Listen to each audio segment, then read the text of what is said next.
Voici le témoignage de quelqu'un. Cette personne a bien voulu qu'on raconte son histoire pour que ça puisse édifier le peuple de Dieu. Alors, c'est un homme.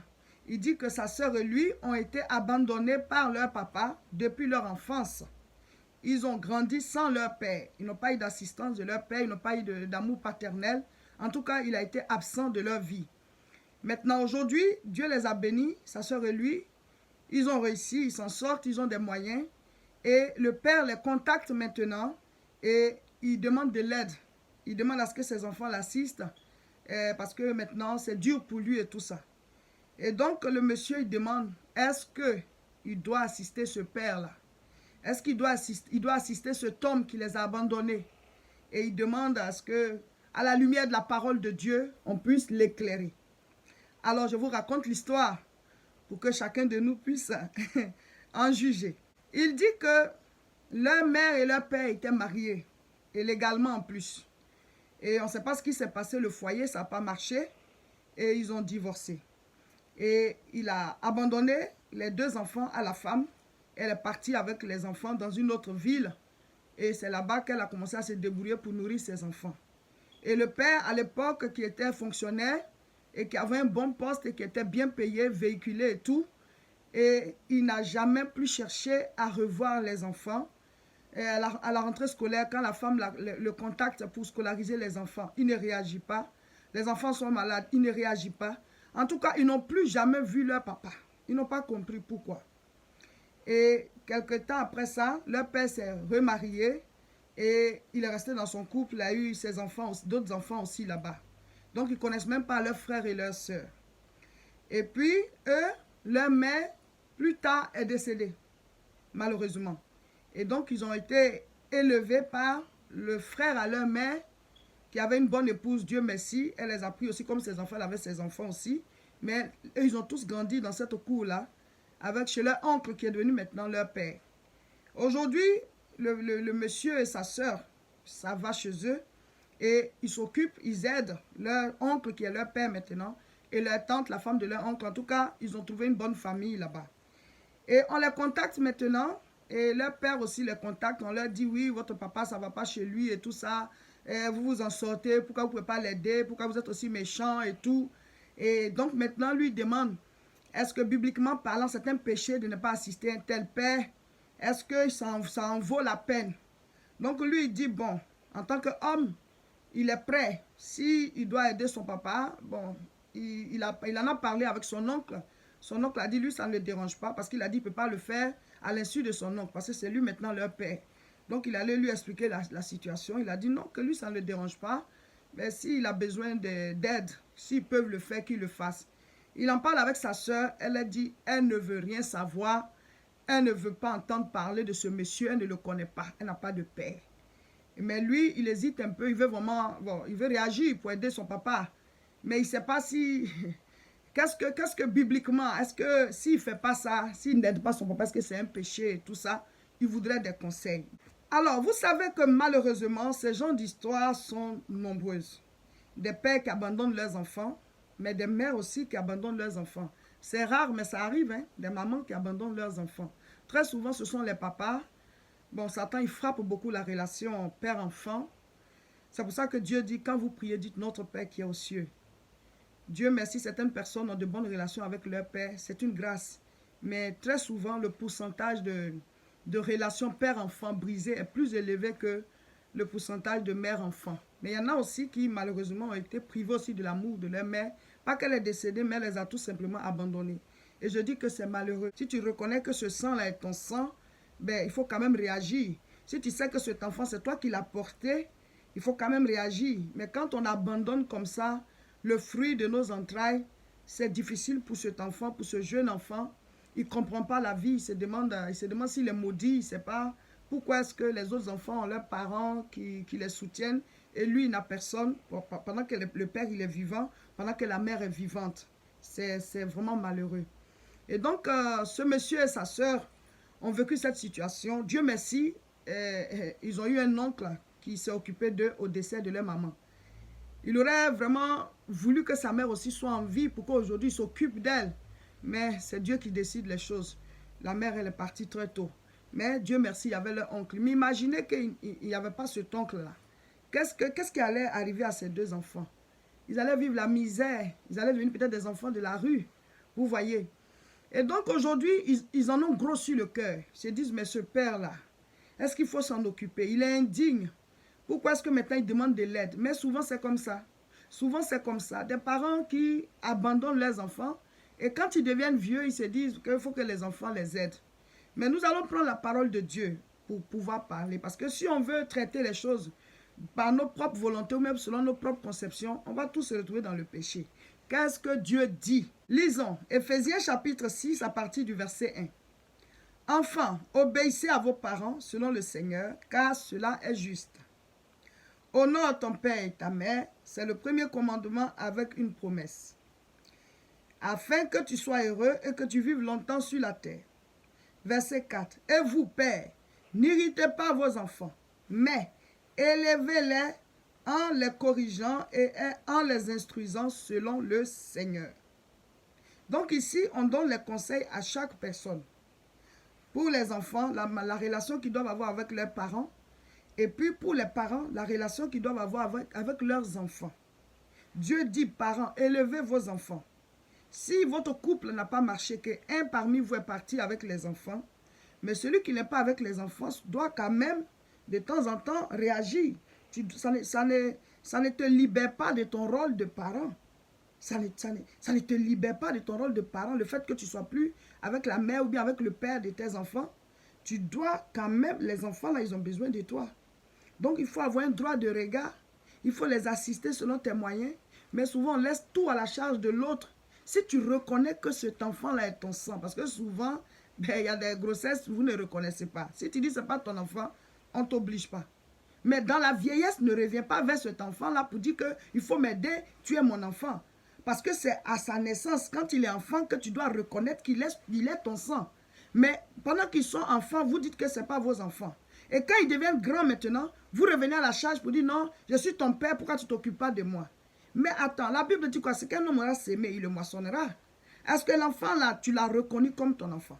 Et souvent, tu lui donnes ton nom, mais est-ce que tu l'as assisté? Est-ce que l'enfant là, il savait qu'il avait un père? Est-ce que l'enfant là savait qu'il avait une mère? Mais non, on les abandonne et après, quand les enfants là s'en sortent, maintenant on vient, je suis ta maman, je suis ton papa, occupe-toi de moi. Et que la Bible dit honore ton père et ta mère. Toi, tu connais le verset biblique qui dit que la Bible dit honore ton père et ta mère. Là. Mais tu n'as pas lu la suite. Tu n'as pas lu la suite. La Bible dit parents. Il dit quoi? Verset 4. Et vous, pères, n'irritez pas vos enfants, mais élevez-les. Il parle au papa et aux mamans, aux parents. Ne les irritez pas. Souvent, nous-mêmes, on irrite nos enfants. On les provoque. On les fatigue. Il y a des parents qui frappent les enfants pour rien. Il y a des parents qui sont très méchants avec les enfants. Il y a des parents qui ne sont même pas compréhensifs, qui n'écoutent même pas l'enfant. Il y a des parents qui sont désagréables. Ton enfant même préfère vivre avec quelqu'un d'autre qu'avec toi.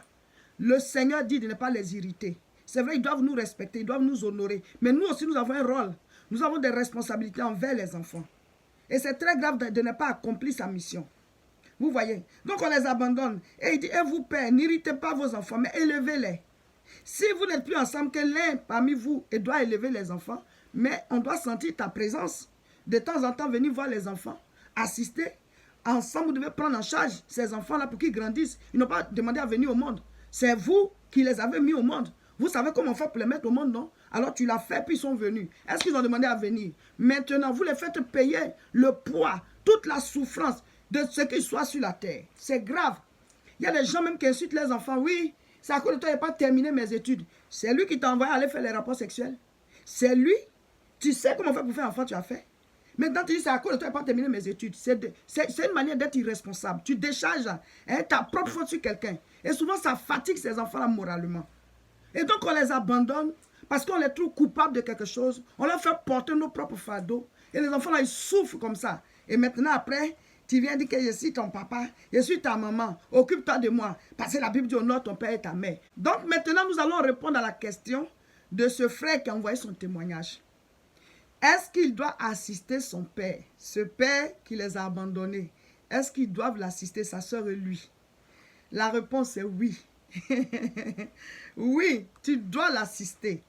D'abord, naturellement parlant, il faut avoir pitié. Il faut avoir compassion. C'est vrai que lui n'a pas eu compassion de vous. Il n'a pas eu pitié de vous. Mais on n'a pas le même cœur. Peut-être que lui, il a un cœur de pierre.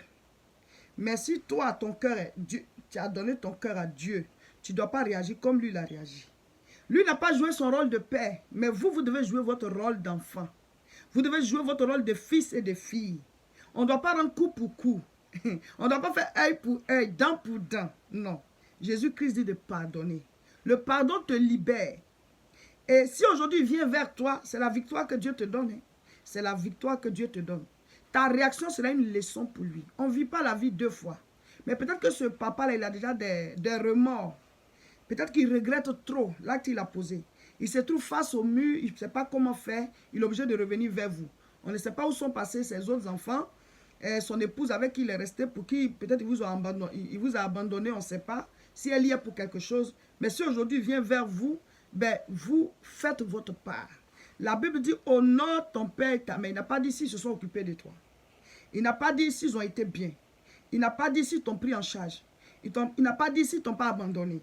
Il dit, honore ton père et ta mère, point. Dès l'instant où tu sais que tu es le sang de la personne, si tu as des moyens que la personne revienne vers toi après t'avoir abandonné, il faut l'aider.